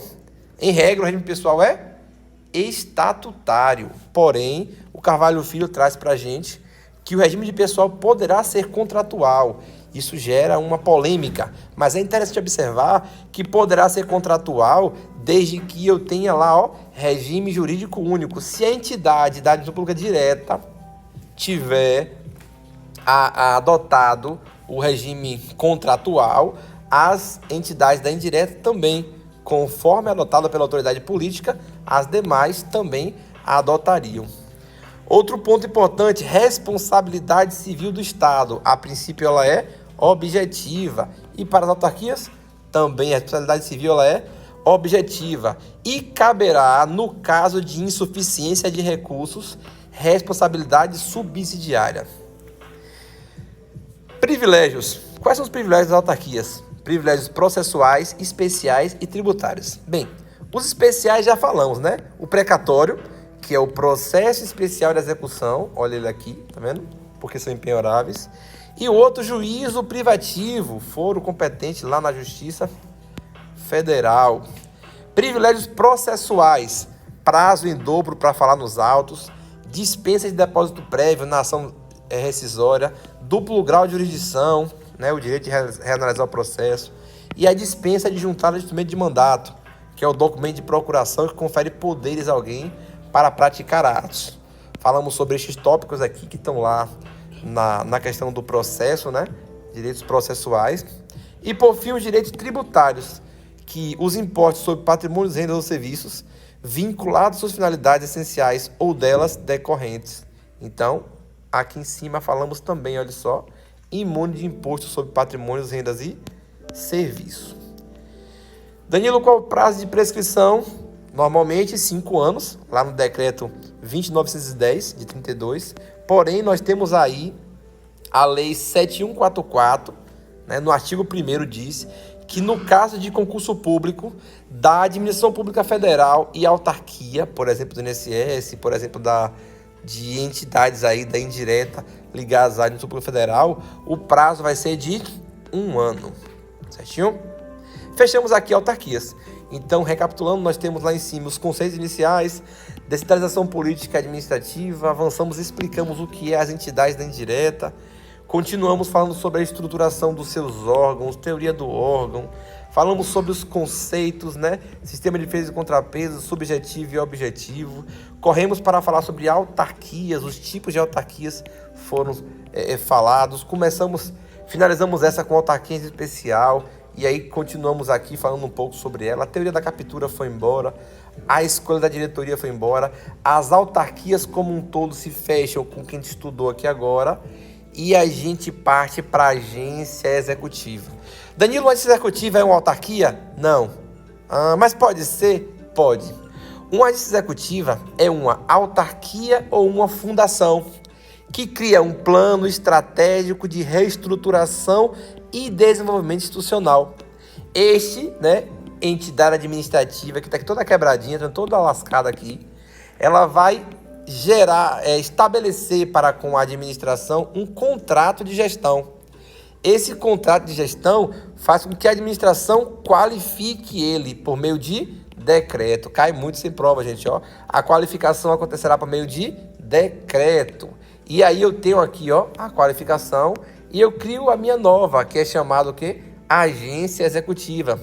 O que ela tem de vantagem? Limite em dobro na dispensa de licitação em razão do valor, e elas vão exercer também a atividade típica do Estado, caso não exerçam. Beleza? Fechando aqui esse encontro, nós temos as fundações. As fundações se dividem em duas, né? Fundação autárquica e fundação governamental. A fundação autárquica, ela é de direito público, governamental é de direito privado. Cuidado, fundação privada é diferente. Fundação pública e fundação privada. Fundação pública, a lei pode autorizar a sua extinção. A fundação privada, ela é irretratável. Nós falamos que o regime de pessoal das fundações, segundo a de Pietro, é estatutário se for de direito público e se de direito privado, contratual. Já o Carvalho Filho traz a ideia, que a gente já falou, né, do regime jurídico único. O foro competente não possui foro privativo. Com muito cuidado, que eu tenho uma súmula 324 lá do STJ, que fala sobre a Fundação Habitacional do Exército. Mas, em regra, o foro competente das fundações não vai ter, porque ela não possui foro privativo. Na doutrina, a de Pietro fala que as fundações, né, são atividades atribuídas ao Estado no âmbito social. A prova cai isso aqui, gente. Ó. Se falarmos de fundação, fundação âmbito social. Personificação de um patrimônio. O Carvalho Filho fala que é um patrimônio pré-ordenado a certo fim social. O Carvalho Filho fala que é uma atividade não exclusiva do Estado.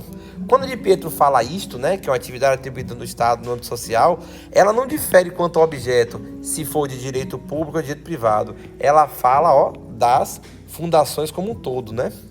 Já o Carvalho Filho não, fala, epa, se a fundação autárquica é direito público, então vou tratá-la como autarquia. Já trouxe aqui, autarquia fundacional. Então, o que o Carvalho Filho fala sobre fundação se aplica à fundação governamental, né? Porque diz que as autárquicas exercem a atividade típica de Estado. Fechando autarquias, nós iremos para o finalzinho da nossa aula, onde falaremos das empresas públicas e sociedades de economia mista, que são as estatais. Para começar a falarmos sobre estatais, falaremos aqui sobre os 4 setores. Primeiro setor é o setor do bem-estar social. Segundo setor, o setor do lucro. Terceiro, o dos particulares que colaboram. Quarto, do informal. Onde é que está o Estado? Primeiro setor, bem-estar social. E as estatais, que são entidades criadas pelo Estado, pela administração pública direta, com o objetivo de exercer atividade econômica ou prestar serviço público no meio financeiro, vão estar no segundo setor, que é o setor do lucro, beleza?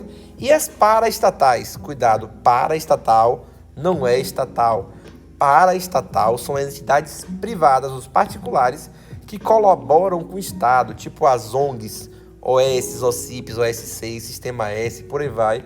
E o nosso quarto setor é o informal, aquela pessoa que não tem CNPJ, não tem organização, mas que vende, que compra, segundo a doutrina moderna, é o setor é o maior setor, né, atual. Quando eu falar estatais, eu estarei falando sobre 2 tipos de entidades administrativas. São estas a empresa pública ou a sociedade de economia mista. Já vimos que a característica da empresa pública é o fato dela ter personalidade jurídica de direito privado. A sociedade de economia mista também. Privado. E a principal característica que difere uma da outra é que a empresa pública tem todo o seu capital público. A sociedade de economia mista tem um capital misto, capital público, capital privado, onde, cuidado, a maioria do capital votante é público. De novo, a maioria do capital votante é público. Ela pode ser organizada, deve ser organizada como SA, né? Sociedade Anônima, ou pode ser encontrada na prova como sociedade por ações, beleza? As estatais, elas têm como objeto exercer atividade econômica, que pode ser em monopólio ou em concorrência, ou prestar serviço público, normalmente financeiro. Me dá um exemplo, Danilo, do serviço público normalmente financeiro, Correios. Me dá um exemplo do serviço econômico, Banco do Brasil. Banco do Brasil está aqui para, em concorrência, concorrer com os demais, Nubank, Bradesco e etc. Itaú. Então, exercem o quê? Atividade econômica. E o serviço público no meio financeiro, Correios, vão estar competindo? Não. Vão ter benefícios, né? Por serem mais próximos aí do serviço público.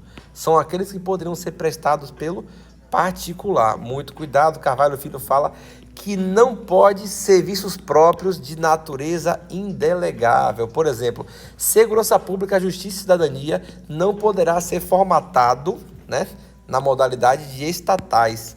Serviços sociais também, como área médica, inclusão e apoio social e ambiental. Com muito cuidado. A área médica é diferente de assistência médica, é diferente. Tais serviços não podem, sabe por quê? Porque eles são deficitários. Beleza? Então tá aqui. A empresa pública tem a forma unipessoal ou pluripessoal. Unipessoal é aquela empresa onde todo o capital é da pessoa política que instituiu. Pera aí, Danilo, embolou tudo. Você falou que empresa pública, a sociedade economia mista, a forma é por ações. Mas a empresa pública não. Qual é a forma da empresa pública? A empresa pública será constituída sob qualquer forma admitida em direito. Ou seja, você pode ter uma empresa pública na forma de por ações, observando que a sociedade de economia mista, eu vou precisar do capital votante na mão do Estado e os particulares podem ter acesso. Já na empresa pública, não. A empresa pública, 100% do capital é público, porém, pode ter capital público de outros entes federados ou entidades administrativas. Se ela for unipessoal, 100%, é da pessoa política que instituiu. Se for pluripessoal, o controle societário dela vai ser de quem instituiu, mas o restante vai estar na mão de outros da administração pública indireta. Por exemplo, aqui, ó. A empresa pública poderá ter participação no capital de outra empresa pública. Ela não pode controlar outra, mas participar do capital pode. Então, essa empresa pública, ela tem a sua forma, por exemplo, admitida em direito como SA, ela tem o capital exposto, né? E quem participa do capital também é outra entidade. Então, voltando para cá, ela é uma pluripessoal. Mas se 100% da empresa pública for de quem instituiu, ela é unipessoal. Beleza? Nós temos aqui a função social, que cai bastante em prova, que diz que as estatais deverão ser criadas para realizar relevante interesse coletivo e imperativo de segurança nacional. Bora repetir? Realizar relevante interesse coletivo e imperativo de segurança nacional. A natureza, já falamos, ela é personalidade jurídica de direito privado. A regra é estatais, personalidade jurídica de direito privado. A regra é o privado. Porém, se a banca quiser brincar com você e falar que o regime é híbrido e disser que é híbrido porque possui concurso público e licitação, ela vai estar certa. Possui, as estatais, derrogações de direito público, como diz a de Pietro. Derrogações são estas, concurso público e licitação. Então vai ser privado ou híbrido? Regra, privado. A maioria das questões vai dizer privado, mas se a banca quiser apertar e falar que é híbrido, ela terá que dizer que concurso público e licitação são as características que tornam ela híbrido. Beleza? Cabe falência? Não. Uma vez criada a estatal, não cabe, porque se a lei autoriza a criação, a mesma lei precisará autorizar a sua extinção. Sobre estatais, nós temos também o regime de pessoal. Olha só, o regime de pessoal das estatais é o contratual. O empregado público e não servidor público não terá o gozo aí da estabilidade. Estabilidade é para cargo e provimento efetivo da administração pública direta ou entidades da indireta de personalidade jurídica de direito público que vão ter concurso público e garantir a sua estabilidade. Aqui você vai ter também concurso público, mas o nome não vai ser servidor, vai ser empregado, não terá a estabilidade e a demissão pode acontecer desde que o ato seja motivado. Não tem necessidade de instaurar o PAD, porém, não é de qualquer jeito. Se houver motivação, poderá demitir. Danilo, essa é uma entidade da indireta. Beleza. O gestor dela vai ocupar um cargo em comissão? Sim. Os presidentes e diretores vão executar, desculpe de uma forma aí, uma função de confiança. Novamente, função de confiança para cargo efetivo. E comissão, efetivo ou não. Só que neste cargo aqui, já que eu falei que os servidores, os empregados públicos não têm estabilidade, se o cara é função de confiança e vai integrar, este mesmo estará submetido ao regime trabalhista, mesmo que temporário, ao exercício da função, beleza? Será regido também pelo direito comercial, para manter o equilíbrio aí da coisa, né? Beleza. Como falamos, os privilégios aí processuais lá em cima, né? Nós temos privilégios para autarquias. Beleza, autarquia, personalidade, direito público. Mas a estatal tem? Em regra, privilégio processual não tem. Não tem quando o objeto for prestar atividade econômica, porque não é justo que haja privilégio na estatal, por exemplo, como o Banco do Brasil, e não tenha para o Bradesco. Ela vai possuir o mesmo regime das empresas privadas, porque ela está ali para competir, beleza? É tanto que a concessão de benefícios fiscais só vai acontecer para as estatais, desde que conceda para todo mundo. É o equilíbrio do mercado ali, né? Os privilégios processuais vão existir para o caso do serviço público e não vão existir por causa da atividade econômica. Porque o serviço público normalmente financeiro não vai estar ligado à livre concorrência, né? E os benefícios fiscais poderão também, né? Sem precisar se estender aos demais. Mas se estender a todo mundo, pode estender também à prestadora de atividade econômica em concorrência. Sobre estatais, cai bastante. Imunidade tributária recíproca. A imunidade tributária recíproca vai alcançar as estatais que prestam serviço público. Novamente, o objeto, se for próximo ao financeiro, porém ao serviço público de natureza financeira, tem benefício. Próximo à atividade econômica em concorrência ao monopólio, não tem benefício. Os benefícios apenas para aqueles que estão próximos aí ao serviço público. Como a imunidade tributária recíproca, que vai alcançar, sim. Temos uma crise aqui, uma questão caiu, já algumas questões, na verdade, que falam sobre o Correios, né? O Correios, serviço público, como já falou, e o SEDEX está dentro do Correio, mas é uma atividade econômica. Essa atividade econômica dentro, né? SEDEX dentro do Correio,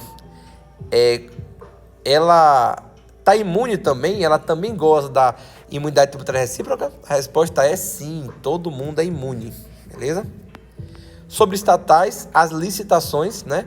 Cabe licitação? Cabe na atividade meio e não na atividade fim. Onde é que eu encontro isso? O artigo 28, parágrafo 3 da Lei das Estatais, beleza? Os bens são privados, né? Em regra, a de Pietro fala que os bens seriam públicos se forem afetados ao serviço público. Mas eu acabo até concordando mais com Carvalho Filho, que disse que os bens são privados, independente do objeto. Como a gente não tem muito o que concordar, porque temos que fazer uma prova, então a gente entende que Carvalho Filho fala que os bens são privados e que a de Pietro fala que os bens são públicos quando são afetados ao serviço público, logo são impenhoráveis. Para fechar esse encontro aqui, a gente vai entender que a influência do direito público é maior quanto maior for a essência pública do serviço. Quanto mais próximo se tiver do serviço público, mais próximo vai ter a aplicação das derrogações do direito público.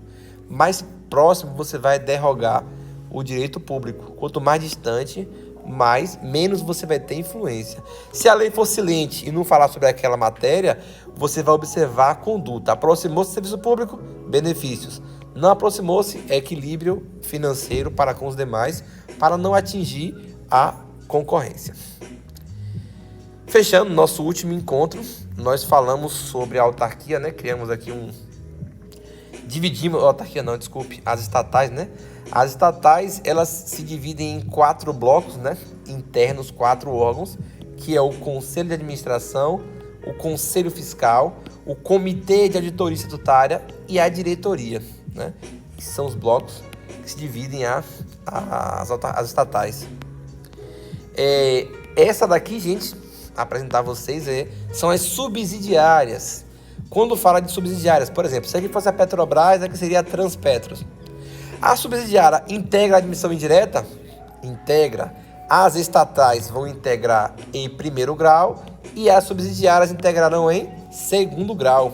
A sua criação depende de lei autorizativa. Olha só, presta atenção que isso cai muito. Para criar subsidiárias, eu preciso de lei autorizativa. Porém, se a estatal, na sua lei que já autorizou a criação, já prevê nela a criação de subsidiárias, beleza, poderá criar. Mas, a princípio, depende da autorização legislativa. A subsidiária ela pode ser integral, né? E é quando ela tem só um acionista. Por exemplo, uma empresa pública ou uma sociedade mista, no caso, qualquer um, se apenas for o acionista, ela é integral. As subsidiárias exercem serviço público, né? Seja atividade econômica em concorrência ou atividade econômica em monopólio, que é o que falamos aqui como objeto. Exercer atividade econômica, exercer serviço público normalmente financeiro. Cabe mandado de segurança quando no exercício de função pública? Cabe. Bem, se a estatal... Estou vindo para essa parte daqui, ó. A estatal, né, a responsabilidade civil do Estado, lembrando, será subjetiva se for prestador de serviço de atividade econômica e será objetiva se prestar serviço público, normalmente financeiro. Voltando para o que a gente estava falando aqui, né, sobre mandado de segurança, o MS acontecerá apenas nos casos de concurso público e licitações, que são as derrogações do direito público. Quando falamos sobre o híbrido, lembra? Natureza, personalidade de direito privado. Pronto, a regime é privado. Porém, com a influência do direito público, logo eu vou ter, no caso do mandado de segurança, que é um remédio constitucional, eu vou ter contra concurso público e licitações, que são as derrogações do direito público. Não cabe MS contra atos de gestão comercial. Está ali na livre concorrência, competindo com os demais, não vai caber o mandado de segurança. Beleza? Arbitragem. A arbitragem é uma forma de dirimir conflitos a direitos patrimoniais disponíveis. Cabe arbitragem? Sim, vai caber a questão da figura do árbitro para resolver conflitos internos ali dentro da estatal. Sobre teto remuneratório, cai bastante. As estatais vão submeter a um teto remuneratório se depender de orçamento para despesa de pessoal e custeio em geral. Eu tenho estatais com remunerações altíssimas que conseguem pagar super salários, logo não vai precisar de teto. É até justo, né? Porque se ela vai competir, eu tenho empresas aí que estão no mercado visando o lucro e possuem muito lucro, e essas empresas vão pagar muito bem aos seus subordinados. Se a estatal não pagar, ela acaba tomando um prejuízo. Então eu acho interessante que o teto remuneratório seja estabelecido. Nesse caso, ao meu ver, é interessante, pois a gente com teto remuneratório aí a gente consegue competir melhor, certo? Além das licitações, cabe às estatais, aplica-se às estatais, desde que de forma subsidiária, beleza? Existe, gente, a sociedade de mera participação do Estado, que é aquela, né, que o Estado participa das ações de uma empresa tal. Para que haja participação, é necessário que haja autorização em lei e não pode ter controle acionário. Lembra que a gente falou lá em cima sobre, na aula 2, nós falamos aqui que poderiam ser entidades da indireta, mas falta autorização legislativa? Essas empresas que possuem controle acionário do Estado. Porém, não só controle acionário do Estado, as empresas também podem participar de capital. Só que não pode ter controle acionário e apenas a participação. Lembrando, a participação de empresas, ela precisará antever, ela precisará ser antecedida, né, de autorização legal. Penúltimo ponto aqui, a gente fala sobre participação no capital. Uma empresa pública, e eu pintei aqui porque o material está editado errado, pode participar do capital de outra empresa pública. Uma empresa pública só não pode controlar outra empresa pública. Empresa pública pode controlar sociedade de economia mista, mas a empresa pública não controla outra empresa pública, porque o controle é de quem? Do ente federado, da pessoa política que instituiu. Encontraremos essa informação lá no parágrafo único do artigo 3 da Lei 13.303. Fechando nosso encontro, tem um resumo aqui importante. É bom vocês pausarem o vídeo, copiarem certinho, né? Empresa pública, qual a forma jurídica? Qualquer uma. E a sociedade mista? Sociedade anônima. A empresa pública, que tem qualquer forma admitida em direito, vai ter 100% do seu capital de origem governamental. Isso quer dizer que eu posso ter capital aqui de outros entes ou entidades administrativas. Eu só não posso ter na empresa pública capital particular, capital privado. Beleza? Já a sociedade econômica mista, essa sim, eu tenho capital público e privado. Porém, a maioria do capital votante precisará ser público, sempre. Qual for o processual, Danilo, para ela? Se for federal, Justiça Federal. Isso é empresa pública. Novamente, empresa pública, se for federal, Justiça Federal. Se a empresa pública for estadual ou for municipal, eu tenho Justiça Estadual. Cuidado, ações trabalhistas, Justiça do Trabalho. Beleza? Justiça especializada, Justiça do Trabalho. Ações trabalhistas, Justiça do Trabalho. Sociedade de economia mista, o capital público e privado, a maioria do capital votante é público, e você vai ter qualquer uma delas, seja a sociedade econômica mista da União, do Estado, do município, do DF, Justiça Estadual, não vai ter nenhuma prevalência aí, não vai ter nenhuma preferência no caso da Justiça Federal. Porém, se a União intervém como assistente ou opoente, está na demanda, automaticamente a gente traz o foro da Justiça Estadual para a Justiça Federal. Fechamos com isso, gente, a nossa revisão de organização administrativa. Eu espero que eu tenha conseguido contribuir com vocês em alguma parte e vamos postar aí, dependendo da aceitação de vocês, se vocês gostarem e pedirem mais, eu vou deixar aqui no YouTube, aqui embaixo, os comentários para vocês.